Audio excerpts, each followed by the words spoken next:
नमस्कार दोस्तों, आप सभी का अपने इस प्यारे से learning program super classes YouTube channel पर स्वागत है। आज की इस वीडियो क्लासेस में हम समझने वाले हैं गॉस की प्रमेय। गॉस की प्रमेय जो होती है एग्जाम के पॉइंट ऑफ व्यू से वेरी वेरी इंपॉर्टेंट होती है। तो आज की वीडियो सेशन में हम समझेंगे कि गॉस की प्रमेय है क्या और गॉस ने अपने प्रमेय को कैसे सिद्ध किया। ये सारा प्रूफली जानकारी हम 10 मिनट में कवर करेंगे। कोशिश करेंगे कि छोटे से वीडियो सेशन में ये सारे डाउट आपसे क्लियर हो सके। गॉस की थ्योरम में एक शब्द यूज होता है जिसे हम कहते हैं वैद्युत फ्लक्स। समझ लेते हैं थोड़े से 2-4 मिनट के अंदर कि वैद्युत फ्लक्स क्या है, फिर इसके बाद हम जस्ट आगे अपने मुद्दे पर आ जाएंगे। वैद्युत फ्लक्स क्या होता है, जैसे मैं पहले हेडिंग लगा दूं वैद्युत फ्लक्स। ये देखिए आपका हो गया, मान लीजिए वैद्युत फ्लक्स।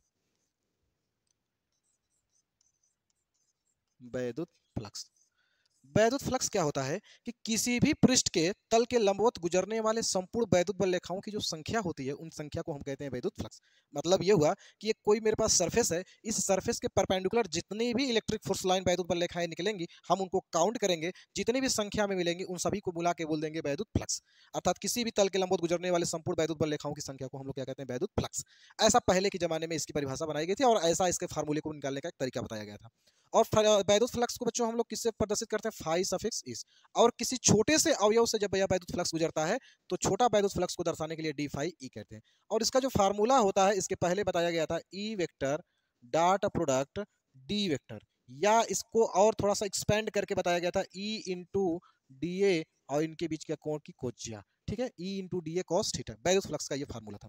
मतलब ये था कि पहले के जमाने में क्या होता था कि वैद्युत फ्लक्स निकालने के क्या तरीके होते थे कि किसी एक सरफेस को लिया जाता था और उसके बीच में कोई आवेश रख दिया जाता था। इस सरफेस से जितने परपेंडिकुलर वैद्युत बल रेखाएं गुजरती थी उनको काउंट करके वैद्युत फ्लक्स निकाला जाता था। फिर इसके बाद वैद्युत फ्लक्स का फार्मूला दिखाया गया, डी फाई ई या फाई ई बराबर E into D A cos theta, इसके आधार पर निकाला जाता है। इसी बीच गॉस, जो जिनका पूरा नाम है कार्ल फ्रीडरिच गॉस, गॉस आते हैं और उन्होंने क्या किया कि वैद्युत फ्लक्स निकालने का एक नायाब स्टेटमेंट दिया।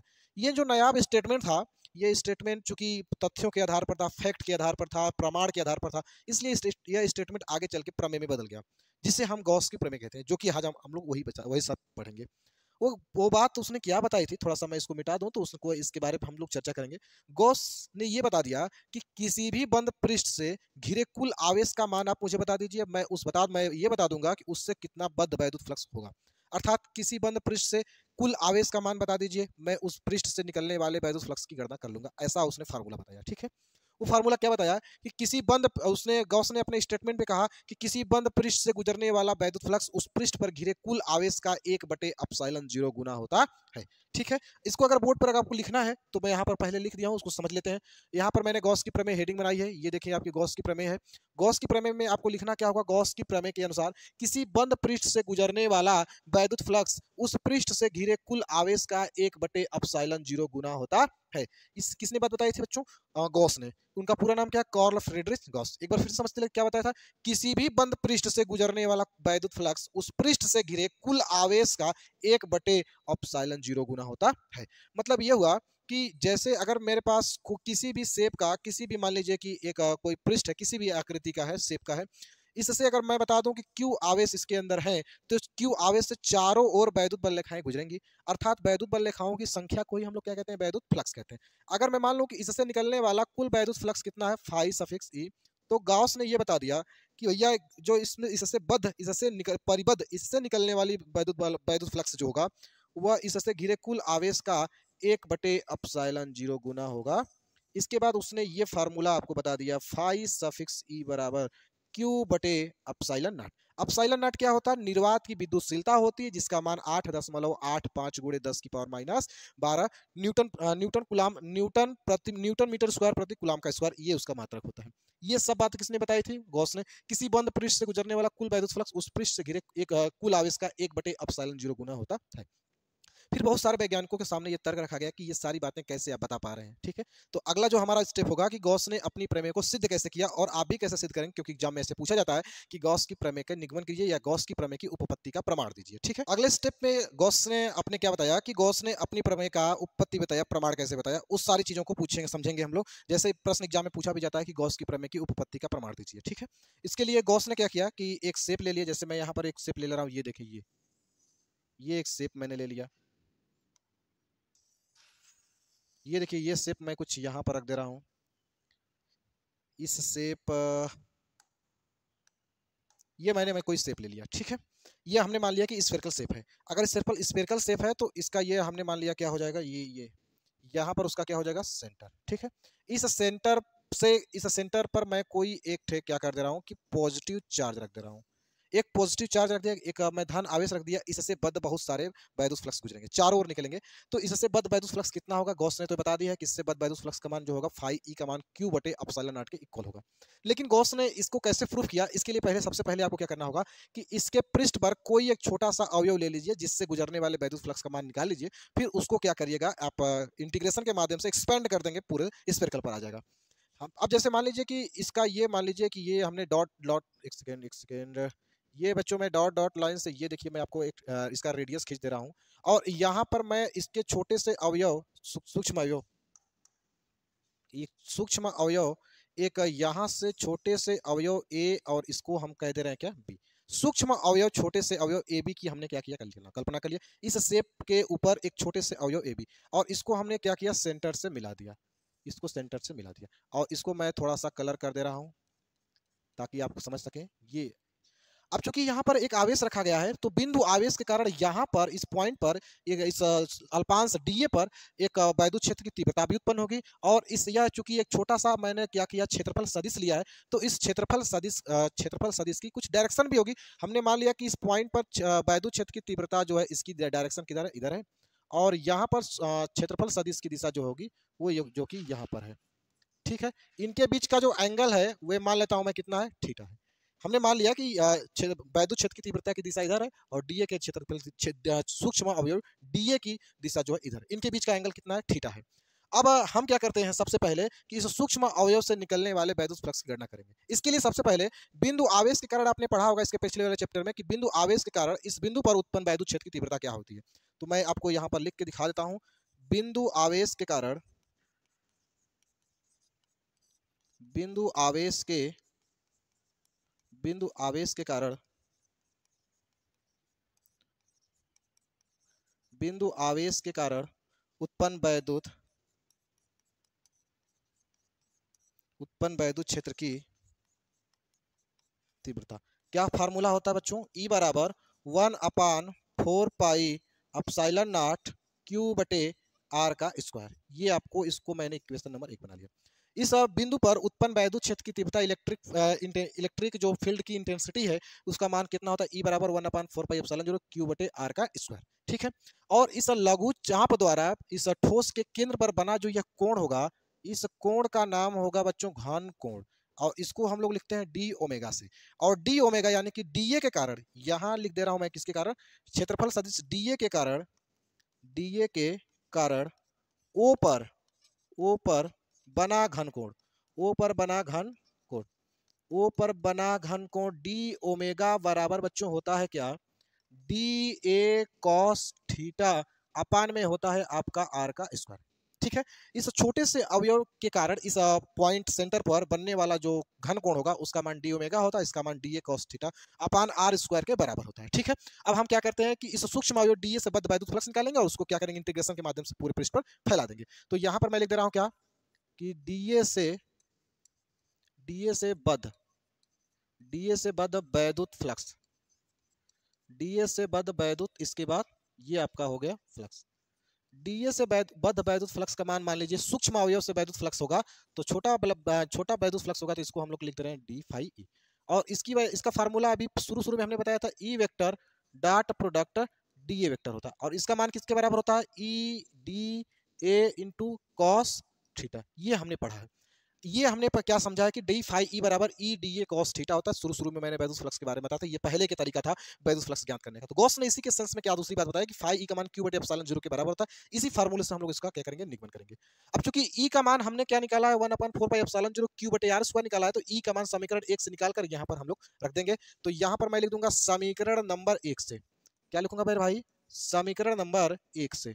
और समीकरण नंबर आपका 1 क्या है, ई का मान ये दिया गया है, और हमने क्या किया अभी पाया है डी फाई ई बराबर क्या पाया था हमने बच्चों, ई, इसके बाद पाया था क्या हमने डी ए कॉस, इसके बाद हमने पाया था थीटा। इस ई के स्थान पर हमने लिखना है क्या, 1/4 पाई एप्सिलॉन 0 क्यू बटे आर का स्क्वायर। ठीक है, तो सबसे पहले हम लोग वहां से शुरू करते हैं। ई की जगह क्या लिखेंगे बच्चों हम लोग, 1 इसके बाद 4 पाई एप्सिलॉन नॉट, इसके बाद लिखेंगे क्या क्यू बटे क्या लिखेंगे आर का स्क्वायर। इसके बाद जो यहाँ बचा है वो क्या लिखेंगे डी ए, इसके बाद लिखेंगे हम लोग क्या, कॉस थीटा अपान में क्या लिखेंगे, आर का स्क्वायर। ये हमें ये जो इक्वेशन मिला है वो सूक्ष्म अवयव से निकलने वाले वैद्युत फ्लक्स का मान मिल गया। अब चूंकि मुझे चाहिए पूरे पृष्ठ से निकलने वाला वैद्युत फ्लक्स, तो हम लोग लिखेंगे क्या यहाँ पर, संपूर्ण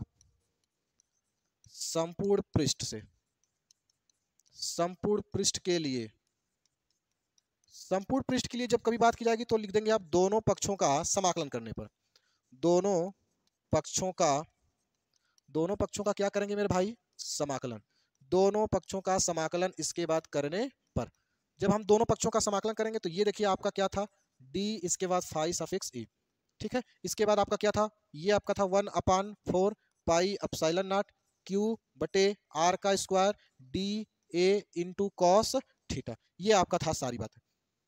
एक सेकेंड मैंने थोड़ी सी गलती किया है, यहाँ पर आर स्क्वायर नहीं होगा क्योंकि ई का मान इतना है, डी ए कॉस थीटा था, तो केवल डी ए कॉस थीटा लिखेंगे, ठीक है।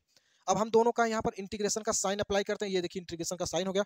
अब हम जो डी फाई को अगर मैं मतलब एक्सपेंड करूंगा, इंटीग्रेट करूंगा, फैला दूंगा पूरे पृष्ठ के लिए, तो पूरे पृष्ठ से बद्ध वैद्युत फ्लक्स का मान कितना हो जाएगा मेरे भाई, फाई सफिक्स ई। और यहाँ पर अगर हम ध्यान से देखें 1/4 पाई एप्सिलॉन 0 और क्यू, ये दोनों कांस्टेंट है जो इंटीग्रेशन से बाहर आ जाएंगे, तो इसको मैं लिख लूंगा 1/, इसके बाद लिखूंगा 4 पाई एप्सिलॉन नॉट और इसके बाद लिखूंगा क्यू। इंटीग्रेशन के अंदर क्या बचेगा आपका, डी ए, इसके बाद बचेगा आपका कॉस थीटा अपान में क्या बचेगा मेरे भाई, और का स्क्वायर, ठीक है। अभी भी मैंने आपसे क्या किया था कि सूक्ष्म अवयव के डीए के कारण बिंदु ओ पर बनने वाला घन कोण का मान डी ओमेगा होता है और डी ओमेगा का मान डी ए कॉस थीटा बटे आर का स्क्वायर होता है। इसका मतलब होता है डी ए कॉस थीटा बटे आर स्क्वायर के स्थान पर मैं क्या लिखूंगा बच्चों, डी ओमेगा। तो इसके स्थान पर मैं अगले लाइन में क्या लिखूंगा, phi suffix E equal to, ये हो जाएगा आपका 1/4 पाई एप्सिलॉन 0 और ये हो जाएगा आपका क्यू, इसके स्थान पर बच्चों मैं लिखूंगा क्या, डी ओमेगा, ठीक है। अब जब डी ओमेगा को मैं एक्सपेंड करूंगा, इंटीग्रेट करूंगा, तो वो 4 पाई के इक्वल हो जाएगा। तो मैं चूंकि यहां लिख दे रहा हूं, चूंकि integration of D omega equal to होता है आपका कितना, 4 पाई, तो यहां पर हमारा क्या मान मिलेगा, जरा एक सेकंड देख लेते हैं, सॉरी,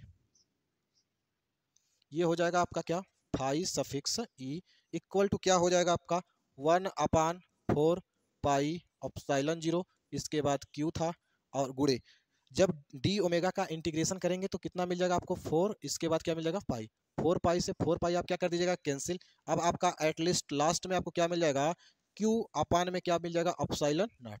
यही बात किसने बताई थी, गॉस ने बताई थी, गॉस ने, कि किसी बंद पृष्ठ से गुजरने वाला कुल वैद्युत फ्लक्स उस पृष्ठ से घिरे कुल आवेश का 1/एप्सिलॉन 0 गुना होता है। यही बात बताई थी किसने मेरे भाई, गॉस ने। इस प्रकार से गॉस की प्रमेय का हम लोग क्या करते हैं, उत्पत्ति, ठीक है। एक बार फिर से इस उपपत्ति को थोड़ा सा पैनी नजर मारते हैं। गॉस की प्रमेय की उत्पत्ति के लिए हम कोई भी एक सॉलिड स्फीयर, कोई भी सॉलिड शेप ले लेते हैं। हमने उदाहरण के तौर पर हमने क्या किया, एक सॉलिड स्फेरिकल टाइप का कोई शेप ले लिया है, इसके बिंदु ओ पर पृष्ठ पर, इसके भीतर कहीं भी रख सकते हैं, मैंने सेंटर पर मैंने पॉजिटिव चार्ज रखा है, इससे चारों ओर वैद्युत बल रेखाएं निकलेंगी और वैद्युत बल रेखाओं की संख्या को ही हम लोग वैद्युत फ्लक्स कहते हैं। और वैद्युत फ्लक्स निकालने के रिस्पेक्ट में गॉस ने एक अपनी प्रमेय बताया था।